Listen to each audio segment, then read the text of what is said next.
कैसे हैं आप लोग? आशा करते हैं आप सब लोग बहुत अच्छे होंगे। पिछला क्लास में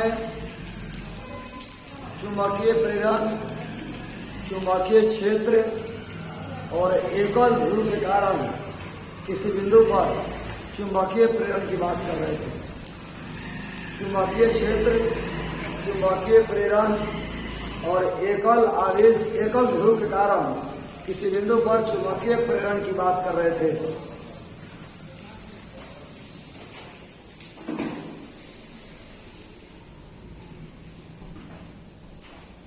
आज के क्लास में हम बात करने वाले हैं चुंबकीय बल रेखा के बारे में। याद होगा आप लोगों को चैप्टर 1 में हम पढ़ाए थे विद्युत बल रेखा। विद्युत बल रेखा क्या है? तो वह काल्पनिक साधन जिसकी मदद से विद्युत क्षेत्र को दर्शाया जाता है। उसी तरह चुंबकीय बल रेखा क्या है? तो वह काल्पनिक साधन जिसकी मदद से चुंबकीय क्षेत्र को दर्शाया जाता है। वह काल्पनिक साधन जिसकी मदद से चुंबकीय क्षेत्र को दर्शाया जाता है चुंबकीय बल रेखा कहलाता है। चुंबकीय बल रेखा के किसी भी बिंदु पर खींचा गया स्पर्श रेखा उस बिंदु पर चुंबकीय क्षेत्र की दिशा बताती है। चुंबकीय बल रेखा के, जैसे मान लीजिए ये चुंबकीय बल रेखा है, इसके किसी भी बिंदु पर आप स्पर्श रेखा खींचिए, यह स्पर्श रेखा बताती है कि इस बिंदु पर चुंबकीय क्षेत्र किधर होगा। यह स्पर्श रेखा बताती है कि इस बिंदु पर चुंबकीय क्षेत्र किधर होगा। चुंबकीय बल रेखा क्या है? तो चुंबकीय बल रेखा एक लगातार वक्र रेखा होती है जिसके किसी बिंदु पर खींचा गया स्पर्श रेखा उस बिंदु पर चुंबकीय क्षेत्र की दिशा व्यक्त करती है। चुंबकीय बल रेखा एक लगातार वक्र रेखा होती है जिसके किसी भी बिंदु पर खींचा गया स्पर्श रेखा उस बिंदु पर चुंबकीय क्षेत्र की दिशा बताती है। चुंबकीय बल रेखा के गुण। चुंबकीय बल रेखा क्वालिटी में फर्स्ट क्वालिटी है कि चुंबकीय बल रेखा लगातार बंद वक्र होती है। याद होगा आपको विद्युत बल रेखा क्वालिटी में पढ़ाए थे कि विद्युत बल रेखा लगातार खुला वक्र होती है, लेकिन चुंबकीय बल रेखा लगातार बंद वक्र होती है। चुंबकीय बल रेखा लगातार बंद वक्र होती है।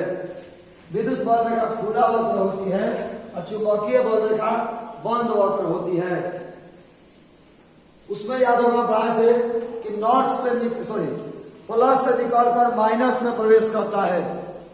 प्लस से निकलकर माइनस में प्रवेश करता है। तो प्लस मतलब उत्तरी ध्रुव और माइनस मतलब दक्षिण ध्रुव। तो यह उत्तरी ध्रुव से निकलकर दक्षिण ध्रुव में प्रवेश करता है और अंदर ही अंदर उत्तरी ध्रुव से मिल जाता है। यह उत्तरी ध्रुव से निकलकर दक्षिण ध्रुव प्रवेश करता है और अंदर ही अंदर उत्तरी ध्रुव से जाकर के मिल जाता है। तो यह उत्तरी ध्रुव से निकलकर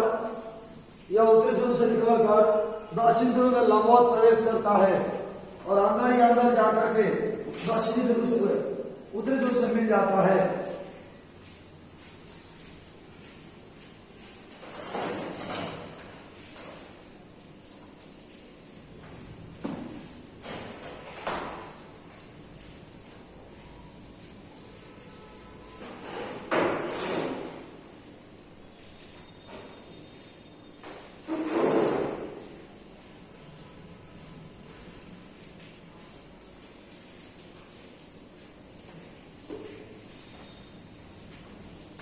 यह उत्तरी ध्रुव से निकलकर दक्षिण ध्रुव प्रवेश करता है और अंदर ही अंदर जाकर के उत्तरी ध्रुव से मिल जाता है। यह उत्तरी ध्रुव से निकला और दक्षिण ध्रुव में प्रवेश कर गया और अंदर ही अंदर जाके उत्तरी ध्रुव से मिल गया। ठीक उसी तरह यह उत्तरी ध्रुव से निकला और दक्षिण ध्रुव में प्रवेश कर गया और अंदर ही अंदर जाकर के उत्तरी ध्रुव से मिल जाता है। यह ध्रुव से लंबवत निकलता है और लंबवत ही प्रवेश करता है। यह लंबवत निकलता है और लंबवत ही प्रवेश करता है। यह लंबवत निकलता है और लंबवत ही प्रवेश करता है। यह लंबवत निकलता है और लंबवत ही प्रवेश करता है। जब चुंबकीय बल रेखाएं सघन होती हैं तो चुंबकीय क्षेत्र शक्तिशाली होता है। ये तो आप भी जानते होंगे कि जब चुंबकीय बल रेखाएं सघन होती हैं तो चुंबकीय क्षेत्र शक्तिशाली होता है। वहां पर आए थे कि जब विद्युत बल रेखाएं सघन होती है तो विद्युत क्षेत्र शक्तिशाली होता है। यहाँ है कि जब चुंबकीय बल रेखाएं सघन होती हैं तो चुंबकीय क्षेत्र शक्तिशाली होता है। जब चुंबकीय बल रेखाएं विरल होती हैं तो चुंबकीय क्षेत्र कमजोर होता है। जब चुंबकीय बल रेखाएं विरल होती हैं तो चुंबकीय क्षेत्र कमजोर होता है। आप भी जानते होंगे कि चुंबक के समीप चुंबकीय क्षेत्र शक्तिशाली होगा, मतलब चुंबक के समीप चुंबकीय क्षेत्र शक्तिशाली है, मतलब चुंबकीय बल रेखाएं सघन है। चुंबक के समीप चुंबकीय बल रेखाएं सघन होती हैं और जैसे जैसे चुंबक से दूर जाएंगे चुंबकीय क्षेत्र कमजोर होगा, मतलब चुंबकीय बल रेखाएं विरल होती है। चुंबक के समीप चुंबकीय क्षेत्र शक्तिशाली होगा, मतलब चुंबकीय बल रेखाएं नजदीक होंगी और चुंबक से दूर चुंबकीय क्षेत्र कमजोर होगा, मतलब चुंबकीय बल रेखाएं दूर दूर होती हैं। दो चुंबकीय बल रेखाएं एक दूसरे को कभी प्रतिच्छेद नहीं करती हैं, क्योंकि प्रतिच्छेद बिंदु पर चुंबकीय क्षेत्र की दो दिशाएं हो जाएंगी, जो कि असंभव है। दो चुंबकीय बल रेखाएं एक दूसरे को कभी प्रतिच्छेद नहीं करती हैं। आपको याद होगा वहां चतुर्भुज में पढ़ाए थे कि दो विद्युत बल रेखाएं एक दूसरे को कभी प्रतिच्छेद नहीं करती हैं, क्योंकि विद्युत प्रतिच्छेद बिंदु पर विद्युत तीव्रता की दो दिशाएं हो जाएंगी, जो कि असंभव है। क्योंकि प्रतिच्छेद बिंदु पर विद्युत तीव्रता की दो दिशाएं हो जाएंगी, जो कि असंभव है, क्योंकि विद्युत तीव्रता एक सदिश राशि है और सदिश राशि की एक और केवल एक ही दिशा होती है। तो दो चुंबकीय बल रेखाएं कभी भी एक दूसरे को प्रतिच्छेद नहीं करती हैं, क्योंकि प्रतिच्छेद बिंदु पर चुंबकीय क्षेत्र की दो दिशाएं हो जाएंगी, जो कि असंभव है। क्योंकि चुंबकीय क्षेत्र एक सदिश राशि है और सदिश राशि की एक और केवल एक ही दिशा होती है। चुंबकीय क्षेत्र एक सदिश राशि है और सदिश राशि की एक और केवल एक ही दिशा होती है। किसी भी तल के लंबवत प्रति एकांक क्षेत्रफल से गुजरने वाले चुंबकीय बल रेखाओं की संख्या को चुंबकीय क्षेत्र कहा जाता है। किसी भी तल के लंबवत प्रति एकांक क्षेत्रफल से गुजरने वाले चुंबकीय बल रेखाओं की संख्या को चुंबकीय क्षेत्र कहा जाता है। क्योंकि आप भी जानते होंगे कि किसी भी चालक के लंबवत होती है चुंबकीय प्रेरण या विद्युत तीव्रता। जब चुंबकीय बल रेखाएं समांतर होती हैं तो चुंबकीय क्षेत्र समरूप होता है। जब चुंबकीय बल रेखाएं समांतर होती है तो चुंबकीय क्षेत्र समरूप होता है। वहां पढ़ाए थे कि जब विद्युत बल रेखाएं समांतर होती हैं तो विद्युत क्षेत्र समरूप होता है। जब विद्युत बल रेखाएं समांतर होती हैं तो विद्युत क्षेत्र समरूप होता है, और जब चुंबकीय बल रेखाएं समांतर होती हैं तो चुंबकीय क्षेत्र समरूप होता है। अगला है चुंबकीय द्विध्रुव। यह हम पढ़ाए थे, आपको याद होगा चक्रवात में विद्युत द्विध्रुव। वहां पढ़ाए थे विद्युत द्विध्रुव, यहाँ है चुंबकीय द्विध्रुव। एक ऐसी व्यवस्था जिसमें दो बराबर एवं विपरीत ध्रुव बहुत कम दूरी पर होते हैं। चक्रवात में पढ़ाए थे कि दो बराबर एवं विपरीत आवेश बहुत कम दूरी पर होते हैं। दो बराबर एवं विपरीत आवेश बहुत कम दूरी पर होते हैं, वो हमारा विद्युत तीव्रता कहलाता है। दो बराबर एवं विपरीत आवेश बहुत कम दूरी पर होते हैं तो हमारा विद्युत द्विध्रुव है। यहाँ पर दो बराबर और विपरीत ध्रुव बहुत कम दूरी पर होते हैं, चुंबकीय द्विध्रुव कहलाता है। दो बराबर और विपरीत ध्रुव बहुत कम दूरी पर होते हैं, चुंबकीय द्विध्रुव कहलाता है। दो बराबर और विपरीत ध्रुव बहुत ही कम दूरी पर होते हैं, चुंबकीय द्विध्रुव कहलाता है। और प्रत्येक छोटा छड़ चुंबक में, छोटा सा छड़ चुंबक में एक नॉर्थ और एक साउथ होगा, दोनों बराबर और विपरीत है और बहुत ही कम दूरी पर है। एक छोटा सा छड़ चुंबक में दो बराबर एवं विपरीत ध्रुव है और बहुत ही कम दूरी पर है। एक छोटा सा छड़ चुंबक में दो बराबर एवं विपरीत ध्रुव है और बहुत ही कम दूरी पर है। तो कह सकते हैं कि प्रत्येक छोटा छड़ चुंबक और धारावाही कुंडली चुंबकीय द्विध्रुव के उदाहरण है। प्रत्येक छोटा छड़ चुंबक और धारावाही कुंडली चुंबकीय द्विध्रुव के उदाहरण है। प्रत्येक छोटा छड़ चुंबक और धारावाही कुंडली चुंबकीय द्विध्रुव के उदाहरण है। चुंबकीय द्विध्रुव क्या है?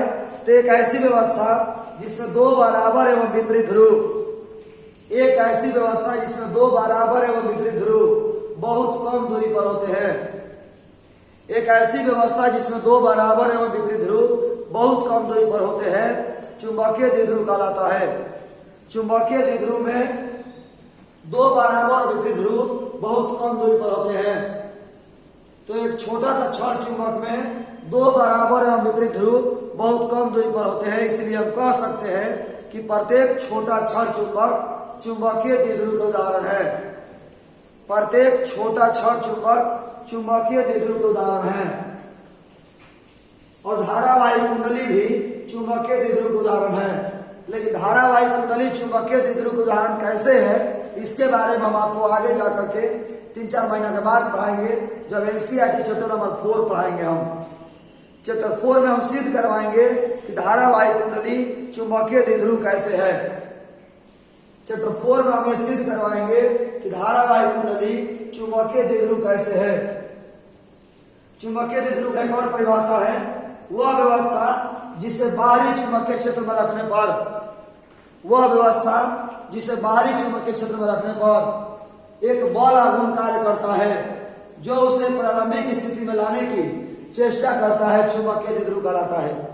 चुंबकीय द्विध्रुव एक ऐसी व्यवस्था है जिसे बाहरी चुंबकीय क्षेत्र में रखने पर, चुंबकीय द्विध्रुव एक ऐसी व्यवस्था है जिसे बाहरी चुंबकीय क्षेत्र में रखने पर उस पर एक बल आघूर्ण लगता है, जो उसे बाह्य चुंबकीय क्षेत्र में रखने पर एक बाहरी बल आघूर्ण लगता है, जो उसे प्रारंभिक स्थिति में लाने की चेष्टा करता है। उस व्यवस्था को हम चुंबकीय द्विध्रुव कहेंगे। चुंबकीय द्विध्रुव में उत्पन्न आघूर्ण को चुंबकीय आघूर्ण कहा जाता है। चुंबकीय द्विध्रुव में उत्पन्न आघूर्ण को चुंबकीय आघूर्ण कहा जाता है। चुंबकीय द्विध्रुव में उत्पन्न आघूर्ण को चुंबकीय आघूर्ण कहा जाता है। इसे कैपिटल एम द्वारा सूचित किया जाता है। चुंबकीय द्विध्रुव में उत्पन्न आघूर्ण को चुंबकीय आघूर्ण कहा जाता है। इसे कैपिटल एम द्वारा सूचित किया जाता है। चुंबकीय आघूर्ण क्या है? तो चुंबकीय द्विध्रुव में उत्पन्न आघूर्ण को चुंबकीय द्विध्रुव आघूर्ण कहा जाता है। चुंबकीय द्विध्रुव में उत्पन्न आघूर्ण को चुंबकीय आघूर्ण कहा जाता है। चुंबकीय आघूर्ण बराबर एक ध्रुव सामर्थ्य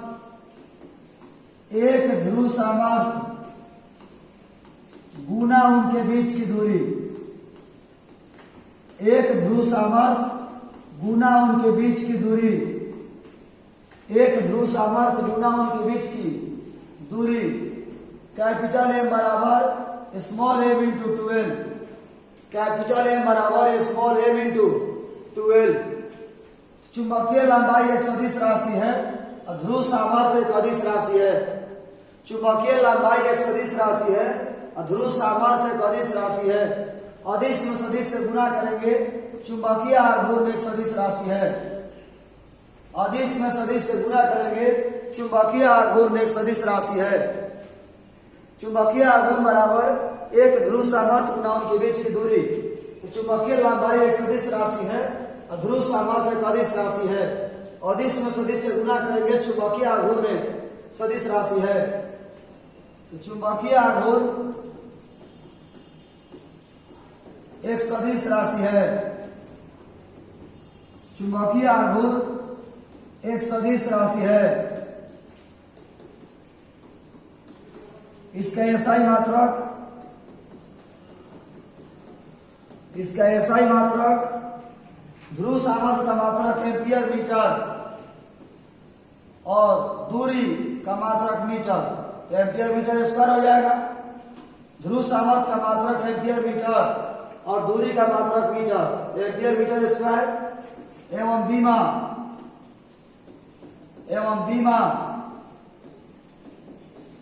IL स्क्वायर होता है। आपको शायद याद होगा, विद्युत द्विध्रुव आघूर्ण की दिशा ऋण आवेश से धन आवेश की होती है। विद्युत द्विध्रुव आघूर्ण की दिशा ऋण आवेश से धन आवेश की होती है। तो चुंबकीय आघूर्ण की दिशा भी साउथ से नॉर्थ को, ऋण माने साउथ और धन मतलब नॉर्थ। तो चुंबकीय आघूर्ण की दिशा चुंबकीय आघूर्ण की दिशा साउथ पोल से नॉर्थ पोल की ओर होती है। चुंबकीय आघूर्ण की दिशा साउथ पोल से नॉर्थ पोल की ओर होती है। एक नोट लिखवा देते हैं। चुंबकीय आघूर्ण का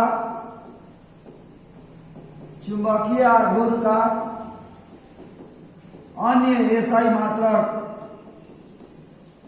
चुंबकीय आघूर्ण का अन्य एसआई मात्रक जूल टेस्ला इनवर्स होता है।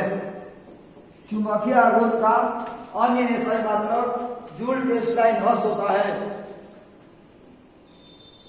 चुंबकीय आघूर्ण का अन्य एसआई मात्रक जूल टेस्ला इनवर्स होता है। और सवाल यह है कि आखिर चुंबकीय आघूर्ण का एसआई मात्रक जूल टेस्ला इनवर्स कैसे होता है। चुंबकीय आघूर्ण का अन्य एसआई मात्रक जूल टेस्ला इनवर्स कैसे होता है, इसके बारे में हम लोग आपको अगले टॉपिक में चर्चा करेंगे। अगला टॉपिक यह है कि समरूप विद्युत क्षेत्र में, विद्युत क्षेत्र चुंबकीय क्षेत्र, समरूप चुंबकीय क्षेत्र में स्थित छोटे छड़ चुंबक पर लगने वाले बल आघूर्ण का समीकरण प्राप्त करें। समरूप चुंबकीय क्षेत्र में स्थित छोटे छड़ चुंबक पर लगने वाले बल आघूर्ण का समीकरण प्राप्त करें। हेडलाइन है समरूप चुंबकीय क्षेत्र में, समरूप चुंबकीय क्षेत्र में स्थित, समरूप चुंबकीय क्षेत्र में स्थित छोटा छड़ चुंबक, समरूप चुंबकीय क्षेत्र में स्थित छोटा छड़ चुंबक पर लगने वाला, समरूप चुंबकीय क्षेत्र में स्थित छोटा छड़ चुंबक पर लगने वाला बल आघूर्ण का समीकरण प्राप्त करें। समरूप चुंबकीय क्षेत्र में स्थित छोटा छड़ चुंबक पर लगने वाला बल आघूर्ण का समीकरण प्राप्त करें। समरूप चुंबकीय क्षेत्र में स्थित छोटा छड़ चुंबक पर लगने वाला बल आघूर्ण का समीकरण प्राप्त करें। समरूप चुंबकीय क्षेत्र में स्थित छोटा छड़ चुंबक पर लगने वाला बल आघूर्ण का समीकरण प्राप्त करें। समरूप चुंबकीय क्षेत्र में स्थित छोटा छड़ चुंबक पर लगने वाला बल आघूर्ण का समीकरण प्राप्त करें। तो हम लोग पहले समरूप चुंबकीय क्षेत्र बनाएंगे, उसमें एक चुंबक रखेंगे और फिर उस पर लगने वाला बल आघूर्ण का समीकरण निकालेंगे। पहले हम समरूप चुंबकीय क्षेत्र बनाएंगे, उसमें एक छोटा छड़ चुंबक रखेंगे और उस छड़ चुंबक पर लगने वाला बल आघूर्ण का समीकरण निकालेंगे। पहले हम समरूप चुंबकीय क्षेत्र बनाएंगे, उसके बाद उसमें एक छोटा छड़ चुंबक रखेंगे और फिर उस पर लगने वाला बल आघूर्ण का समीकरण निकालेंगे। यह हमारा एक समरूप चुंबकीय क्षेत्र है जिसका सामर्थ्य भी है। यह हमारा एक समरूप चुंबकीय क्षेत्र है जिसका सामर्थ्य भी है। इस चुंबकीय क्षेत्र में एक छोटा सा छड़ चुंबक रखा गया है। इस चुंबकीय क्षेत्र में एक छोटा सा छड़ चुंबक रखा गया है। इस चुंबकीय क्षेत्र में एक छोटा सा छड़ चुंबक रखा गया है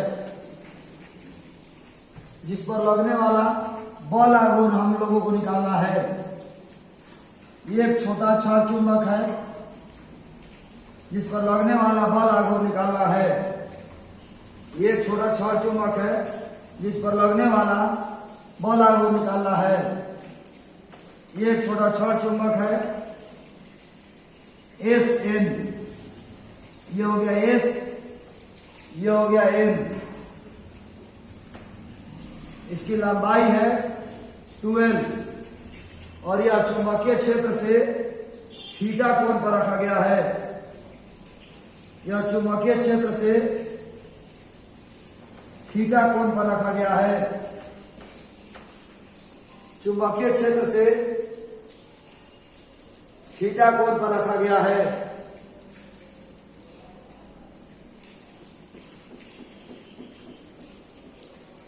चुंबकीय क्षेत्र से थीटा कोण पर रखा गया है।